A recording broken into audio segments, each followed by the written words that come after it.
আমাকে অভিশাপ মুক্ত করো। আমি যে রাজকুমার সহদেব, আমি এই পাখিটির মধ্যে বন্দি হয়ে আছি। তুমি একমাত্র পারো আমাকে বাঁচাতে, তাই আমাকে দয়া করে সাহায্য করো। কিন্তু রাজকুমার, আমি আপনাকে কিভাবে সাহায্য করতে পারি? আমি তো সাধারণ একটা দাসী। আপনি আমাকে বিবাহ করেন। আপনি বিবাহ করলে আমি মুক্ত হয়ে যাব।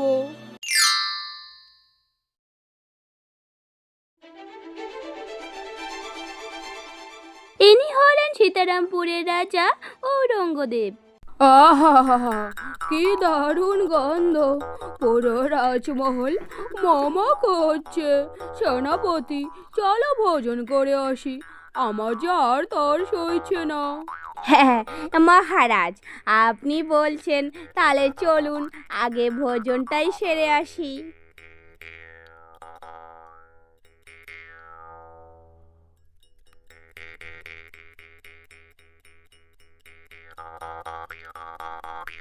আহ আহ কি ভালো লাগছে।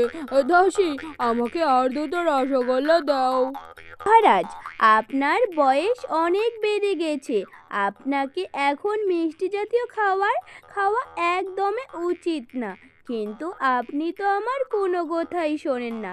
দাসী, তুমি ওনাকে একটাও রসগোল্লা দিবে না আর। আর রানী, আজকে আমাকে বাধা দিও না।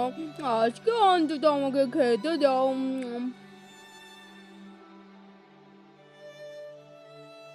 মহারাজ, মহারাজ, সিপাহী, কি হয়েছে? তুমি আমার ভোজন কক্ষে চলে আসলে। তোমরা কি সবাই রাজদরবারের সব নিয়ম কানুন ভুলে গেছো? তোমরা তো সবাই জানো যে আমার ভোজন কক্ষে কেউ চলে আসুক তা আমি একেবারেই পছন্দ করি না। মহারাজ, প্রথমে আমি আপনার কাছে ক্ষমা প্রার্থী মহারাজ। এছাড়া যে আমার কাছে কোনো পথ ছিল না। ছোট রাজকুমারকে আমরা কোথাও খুঁজে পাচ্ছি না মহারাজ। আমরা জঙ্গলে সব জায়গায় খুঁজেছি, কিন্তু ছোট রাজকুমারকে আমরা কোথাও খুঁজে পাইনি। তাই বাধ্য হয়ে আপনার কাছে চলে আসলাম মহারাজ। এত সব ঘটনা কখন ঘটলো আর কিভাবেই ঘটলো? আমাকে শিগগির সেই স্থানে নিয়ে যাও যেখান থেকে ছোট রাজকুমারকে আর খুঁজে পাওয়া যাচ্ছে না। সিপাহীর মুখে রানী একথা শুনে কান্নায় ভেঙে পড়ে। মহারাজ, সিপাহী এসব কি বলছে?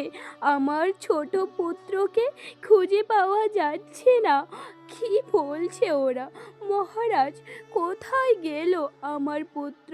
সে তো একা কোথাও যায় না। তুমি ওনাকে খুঁজে নিয়ে আসো মহারাজ, না হলে আমি যে আর বাঁচতে পারবো না। সে যে আমার সব থেকে আদরের। রানী, তুমি কোনো চিন্তা করো না, আমি আমার পুত্রকে খুঁজে নিয়ে আসবো। মহারাজ সেনাপতি ও সিপাহীর সাথে ছোট রাজকুমার সহদেশকে খোঁজার জন্য জঙ্গলে যান।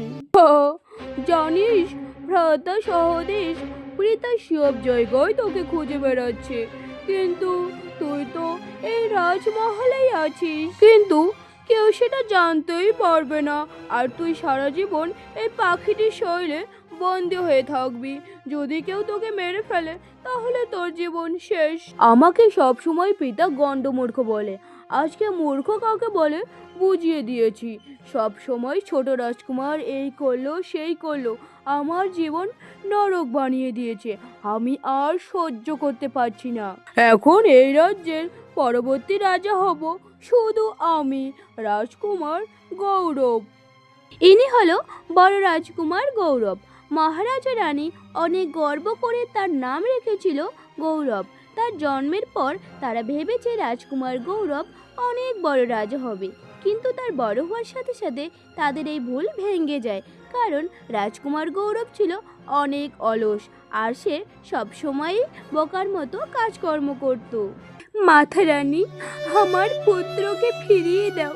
সে যে আমার অনেক আদরের ছেলে। তাকে ছাড়া আমি বাঁচতে পারবো না। কি পাপ করেছি যে আমাকে পাপের শাস্তি দিচ্ছ তুমি? তখনই ছোট রাজকুমার তার মাতার কাছে চলে আসে, কিন্তু তার মাতা তাকে চিনতেই পারে না, এমনকি তার কোথাও শুনতে পারে না। মাতা, আমি এখানে মাতা, আমি তোমার সামনেই আছি মাতা। কেন তুমি আমার কথা শুনতে পাচ্ছ না মাতা? মহারাজ, মহারাজ, আমার পুত্রকে নিয়ে এসেছেন। কোথায় আমার পুত্র? সে ভালো আছে। কোথায় সে? আমি জানি আমার পুত্রের কিছু হবে না। সে তো অনেক সাহসী আর বুদ্ধিমান। মহারাজ কোনো কথাই বলে না। রানীর প্রশ্নের কি উত্তর দিবে, কারণ সে তো রাজকুমারকে খুঁজেই পায়নি।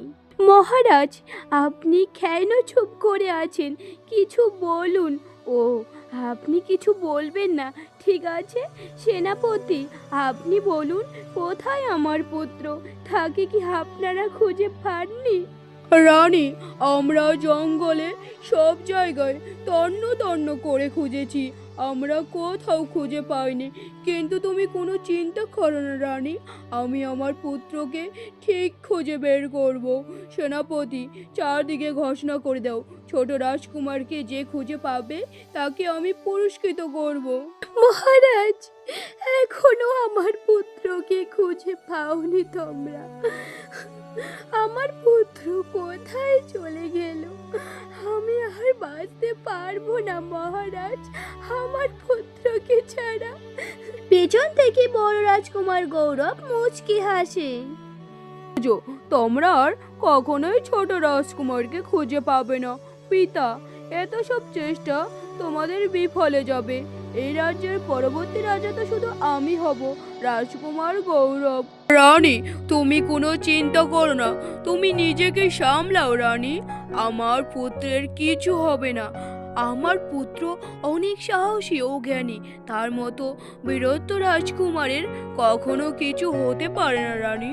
পুত্র, তুমি কোথায় আছো পুত্র? তাড়াতাড়ি চলে আসো তোমার মায়ের কাছে। মাতা, আমি এখানেই আছি মাতা, তোমার সামনে। তোমার বড় পুত্র অনেক শয়তান মাতা, আমাকে এই পাখিটির মধ্যে বন্দি করে রেখেছে। ছোট রাজকুমারের কথা কেউ শুনতেই পায় না। রাজা চারদিকে সেনাবাহিনীকে খোঁজার জন্য পাঠিয়ে দেয়।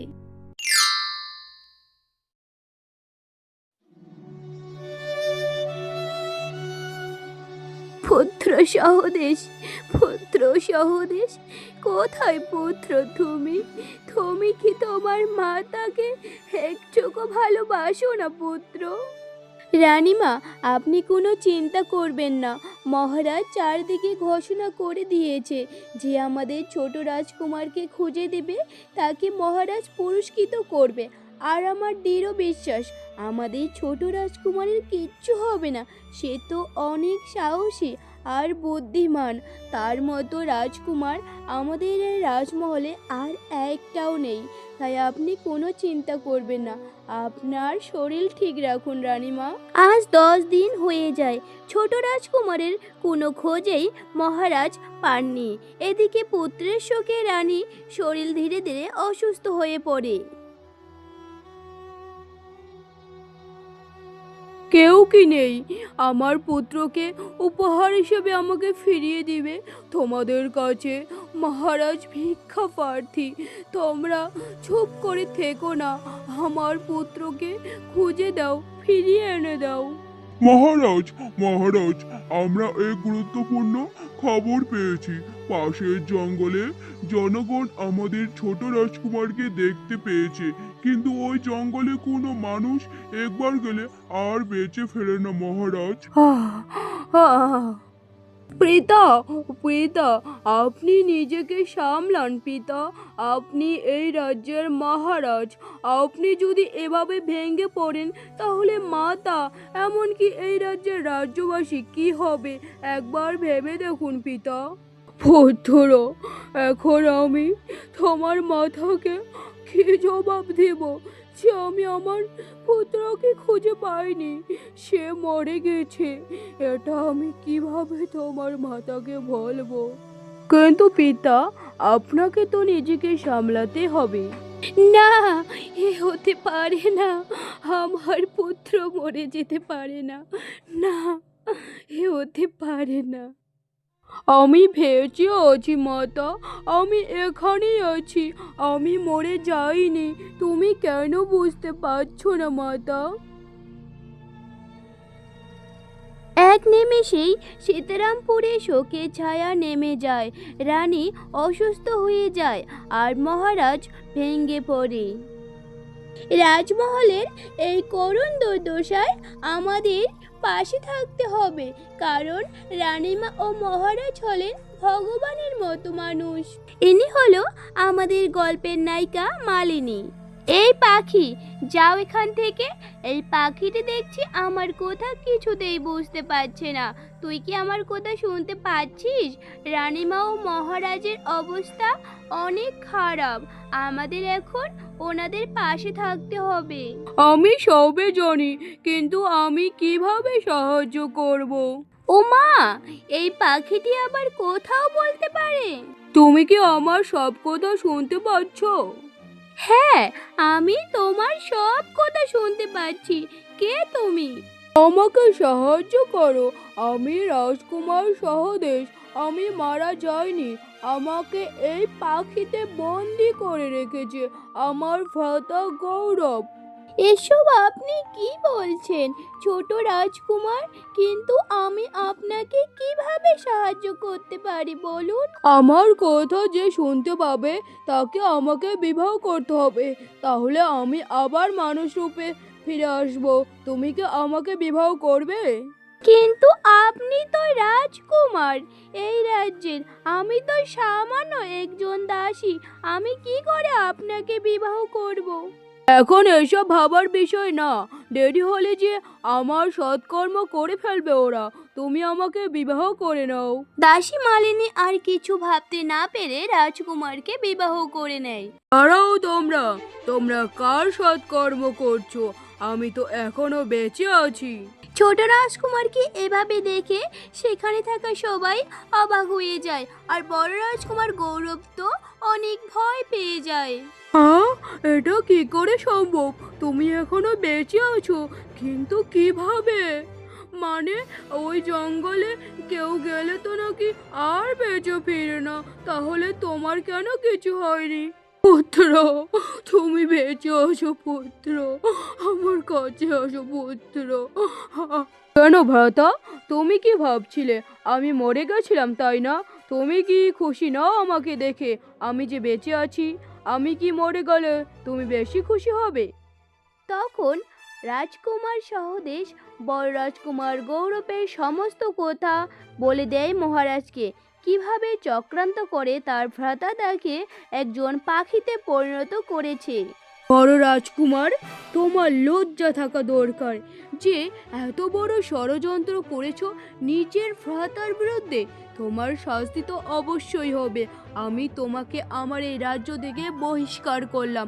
তোমাকে আমি আমার পুত্র থেকে ত্যাগ করলাম। তুমি কখনো আমার পুত্র হতে পারো না। তোমার শাস্তি হবে কারাদণ্ড। আমাকে ক্ষমা করে দাও পিতা, আমার অনেক বড় ভুল হয়েছে। আমি এরকম ভুল আর কখনো করব না। আমাকে ক্ষমা করে দাও ভ্রাতা, আমাকে ক্ষমা করে দাও। না ভ্রাতা, আমি তোমাকে ক্ষমা করব না, কিছুতেই ক্ষমা করব না। আর তুমি ছোটবেলা থেকেই আমার সাথে অনেক অন্যায় করেছো, কিন্তু তখন আমি কিছু বলিনি, কারণ আমি ভেবেছিলাম তুমি একদিন ঠিক বুঝবে। কিন্তু তুমি সব সীমা পার করে দিয়েছো। এখন তোমার শুধু শাস্তিই হবে, আর ক্ষমা না।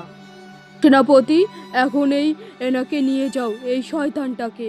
ও আমার সামনে থাকলে আমি একটা অঘটন ঘটিয়ে দেব। ওকে নিয়ে যাও আমার চোখের সামনে থেকে। আর পুত্র, তুমি আমার বুকে আসো। আমার এই বুকটা খালি খালি লাগছে, তুমি আমার বুকে আসো। মহারাজ বড় রাজকুমারকে আর ক্ষমা করে দেয় না, তাকে কারাদণ্ড দেয়। আর আমাদের এই গল্পটি এভাবেই শেষ হয়।